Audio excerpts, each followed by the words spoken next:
Subscribe કરો education in Gujarati ચેનલને. Subscribe કરવું તદ્દન મફત છે, ફ્રી છે. આપણે એજ્યુકેશન ગુજરાતી ચેનલમાં ધોરણ 8થી માંડીને ધોરણ 5 સુધીના ગણિતની બધી માહિતી, વિજ્ઞાનની તેમજ અંગ્રેજીના પીરિયડ ગોઠવવામાં આવ્યા છે, જે તમને વિના મૂલ્યે ઇન્ટરનેટના માધ્યમથી મેળવવામાં આવે છે. તેથી સબસ્ક્રાઇબ કરી લો, જેથી તમને તમારા ઈમેલ એડ્રેસ ઉપર મેસેજ આવી જાય યુટ્યુબ તરફથી કે હવે આપણો વિડીયો અપલોડ થઈ ગયો છે, જેથી તમે જોઈ શકો. એટલા માટે સબસ્ક્રાઇબ કરવાનું છું. એ તદ્દન ફ્રી છે. Thank you. આભાર વિદ્યાર્થી મિત્રો. ટેટ ટાટ પરીક્ષા માટે અગત્યના પ્રશ્નો. આ વખતે ભાષાનો વિભાગ 2 ના પ્રશ્નો લઈને આવ્યો છું. પ્રશ્ન 74. Put proper question tag. Question માટે પ્રોપર ટેગ મૂકવાનો છે જગ્યા માટે. પ્રશ્નાર્થ બનાવો. બરોબર. આઈ એમ એ ફિઝિશિયન, તો એનું પ્રશ્ન ચિહ્નમાં આપણે કરવું તો આરન્ટ આઈ. જવાબ આવશે આરન્ટ આઈ. પ્રશ્ન 77. Who can count the star? Question mark means કોણ તારાઓને ગણી શકે છે? એનો અર્થ, તેનો જવાબ થશે નો બડી કેન કાઉન્ટ ધ સ્ટાર. કોઈ પણ વ્યક્તિ તારાઓ ગણી શકતી નથી. પ્રશ્ન 78. Smoking is ઇન્જરિયસ blank health. તો અહીં આવશે 2. ધૂમ્રપાન એ સ્વાસ્થ્ય માટે હાનિકારક છે, તો અહીંયા 2 હેલ્થ આવશે. બરોબર. પ્રશ્ન 79. Choose the correct order of sentence. ક્રમમાં ગોઠવવાનું છે સેન્ટેન્સને. તો જવાબ એનો આવશે how many brother have you. તમારે કેટલા ભાઈઓ છે? પ્રશ્ન 80. Which word is wrong for plural number? આમાં ખોટો લાગુ પડતો શબ્દ કયો છે આમાં? તો લેફ્ટ્સ. પ્રશ્ન 81. The patient had died when the doctor came. State the proper tense. જ્યારે ડોક્ટર પેશન્ટને મળ્યા ત્યારે પેશન્ટ ઓફ થઈ ગયું હતું, ગુજરી ગયા હતા. આ કયો ટેન્સ છે? તો જવાબ છે પરફેક્ટ પાસ્ટ ટેન્સ. પ્રશ્ન 82. ખાલી જગ્યા my option you should take the advice of A surgeon. My opinion, મારું કહેવાનું એવું છે કે યુ શુડ, તમારે કોઈ સર્જનને એડવાઇસ એટલે એની રાય લેવી જોઈએ. તો એકોર્ડિંગ ટુ એટલે લાગુ પડતું એ રીતના તમારે ઓપિનિયન લેવું જોઈએ એમ. પ્રશ્ન 83. હી બ્રોટ એ ગુડ નોવેલ. Change voice. તેને સારી નોવેલ લેવા છે, આત્મકથા. બરોબર. તેને વોઇસ ચેન્જ કરવાનો છે. તો એક્ટિવ હોય તો પેસિવ કરી નાખવાનો. રેડી? તો એ ગુડ, એ અહીંથી આ લઈ લેવાનું. A good novel. બરોબર. પેસિવ કરી નાખે એક્ટિવનું. A good novel was brought by. કોના દ્વારા? હી હોય તો હિમ થાય અને સી હોય તો હર થાય. તો તમને ખબર છે. બરોબર. તો એ ગુડ નોવેલ વોઝ, બ્રોટ છે ને એ બ્રોટ જ થાય. ત્રણેના વર્તમાનના, ભૂતકાળના અને ભવિષ્યના તો બ્રોટ જ થશે. તો વોઝ બ્રોટ બાય કોના દ્વારા? તો હિમ, કારણ કે હી છે એટલે. બરોબર. પ્રશ્ન 84. Which is correct tense? સાચું વાક્ય કયું છે? તો આ છે a bird is flying over our roofs. પેલા પક્ષીઓ અમારા રૂફ્સ એટલે છાપરા ઉપરથી ઉડી રહ્યા છે એમ. ચાલુ છે ક્રિયા. ફ્લાઇંગ એટલે ઉડી રહ્યા છે. પ્રશ્ન 85. Find out wrong group of simultaneous. તો લાગુ ન પડતું હોય તો ક્વાઇટ નો ક્વાઇટ્સ. રોંગ, ખોટું હોય. પ્રશ્ન 86. સોનુ એન્ડ મંત્રા લવ.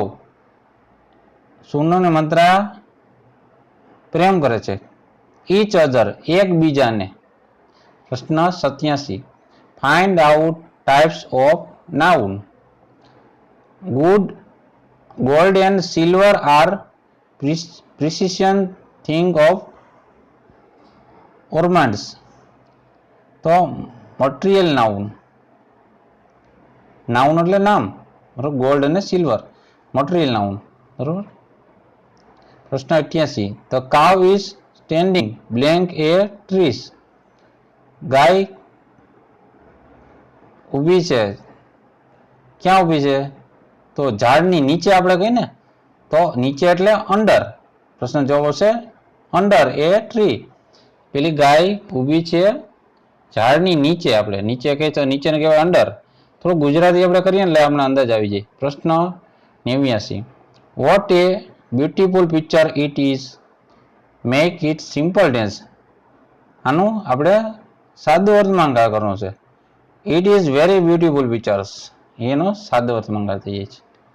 પ્રશ્ન 90 Parth put on a fine dress every day.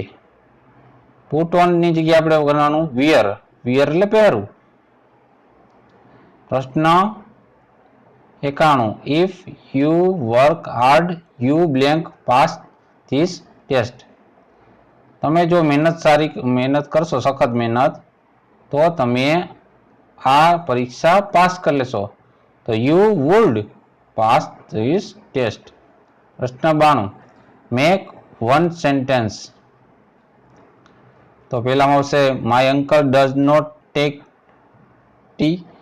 બીજું my uncle does not take coffee. તો my uncle takes neither tea nor coffee. આ બંનેનું એક વાક્ય કરવું હોય તો નાઇધર ઓર નોર લગાડવાનું, કારણ કે બેમાં નોટ છે, નકારાત્મક છે. હકારાત્મક હોત તો આઈધર ને ઓર આવત, પણ અહીંયા નકારાત્મક. એટલે મારા અંકલ છે, મારા કાકા, એ ટી એટલે ચા નથી પીતા અને કોફી પણ પીતા નથી. એમાંનું ગુજરાતી થાય છે. પ્રશ્ન 93 Jack is really black. History ઇક્લિપ Japanese history interested in. Really interested રસપ્રદ છે. પ્રશ્ન 94 what blank do at work. What have you to do at work. તો જવાબ આવે છે. પ્રશ્ન 95 ખાલી જગ્યા વો વુડ નોટ. આ નકારનું નાનું would not have much to talk about unless he come. ઈ હાજર નહીં થાય તો આપણે એના વિશે વાત કરીશું. પ્રશ્ન 96 ઊંચા મંદિરની પાસે પાણીની પરબ છે. રેખાંકિત પદ કયા પ્રકારનું વિશેષણ ધરાવે છે? રેખાંકિત પદ એટલે ઊંચા, એ છે ગુણવાચક. ઊંચા એટલે ગુણવાચક. પ્રશ્ન 97 લગ્નમાં તારે આવવું જ પડશે. રેખાંકિત પદ કેવું કેવું છે? જો નીચે લીટી છે એટલે નિપત. પ્રશ્ન 98 રમતાની નીચે લીટી છે. બાળક વહાલા લાગે. રમતા બાળક વહાલા લાગે. વાક્યમાં રેખાંકિત કરે સભ્યને કૃદંતનો પ્રકાર ઓળખાવો છે. તો રમતા લાગે એટલે વર્તમાન કૃદંત, કાર્ય ચાલુ છે હાજરમાં. પ્રશ્ન 99 એન કેમ દીવા કેન બાલિકા વૃત્તિ કોની છે? સ્નેહ રશ્મિન. પ્રશ્ન 100 નીતા એ નવરાત્રિમાં નકોરડા ઉપવાસ કર્યા. રેખાંકિત શબ્દમાં સમાસ ઓળખાવો. નવરાત્રિનો સમાસ દ્વિગુ. પ્રશ્ન 101 હું માનવ તાવતો ઘણું. પંક્તિમાં કયો અલંકાર સમાયેલો છે? જવાબ છે શ્લેષ. પ્રશ્ન 102 ઊંટ મારવું પડે એવી તરસ લાગી. રૂઢિપ્રયોગનો અર્થ શું થાય? જવાબ ખૂબ જ તરસ લાગવી. પ્રશ્ન 103 રવાનુંકારી શબ્દ પ્રયોગ શોધો. ટપ ટપ ટેટા તૂટવા માંડ્યા અને વરસાદ પડ્યો. જવાબ છે એનું ટપ ટપ. રવાનુંકારી શબ્દ પ્રયોગમાં ટપ ટપ આવશે જવાબ. પ્રશ્ન 104 પાણી પંથા માટે કઈ વાત સારી છે? જો પૂરના પાણીની ઝડપે દોડનાર. પ્રશ્ન 105. જે શબ્દ કોઈ ચોક્કસ વ્યક્તિ, સ્થાન કે પદાર્થની ઓળખ સૂચવે છે તે શખ્સને શું કહેવાય? જવાબ સંજ્ઞા. પ્રશ્ન 106. આવતા 40 બારણે હો વાક્યનું કર્મણી વાક્ય છે? જવાબ આવતા ચાલશે બાણને હો પ્રશ્નાચિહ્ન. પ્રશ્ન 107. મોઝાર શબ્દનો સમાનાર્થી શબ્દ. જવાબ અંદર. પ્રશ્ન 108. ક અક્ષરને શબ્દકોશના ક્રમમાં ગોઠવતા કયા અક્ષર પછી તેનું સ્થાન આવે છે? જવાબ ક. પ્રશ્ન 109. નીચેનામાંથી શું અલગ પડે છે? જવાબ વાડ, કાન ને આવ્ય જ્ઞાન. પ્રશ્ન 110. આવ્યા ઉત્તરદેશના મેં પાંદરડા ખેરતા રે હરી કેરા સલી વણિયા રે લોલ. ઉપરોક્ત કાવ્ય પંક્તિ કયા કાવ્યની છે? જવાબ આલાલિયા લા વાસડિયા. પ્રશ્ન 111. નીચેના વાક્યમાં ક્રિયા વિશેષણ શોધો. અલ્યાજનક તે શું પણ કર્યું છે? જવાબ એમાં આવશે શું. પ્રશ્ન 112. મારી નોટમાં લીસા પાના છે. આ વાક્યમાં રેખાંકિત શબ્દ શું સૂચવે છે? લીસા છે એ વિશેષણ છે. પ્રશ્ન 113. વાળ થઈ ચીપડા ગળે એટલે શું? જવાબ રક્ષક જ ભક્ષક બને. પ્રશ્ન 114. કયું શબ્દ જોડકું સમાનાર્થી છે? જવાબ વલોપાત એટલે આક્રંદ, દુઃખ. બરાબર. તો આ હતા ભાષાને લગતા અંગ્રેજીને ગુજરાતીના અગત્યના પ્રશ્નો. તો જોતા રહો એજ્યુકેશન ગુજરાતી. Thank you. આભાર.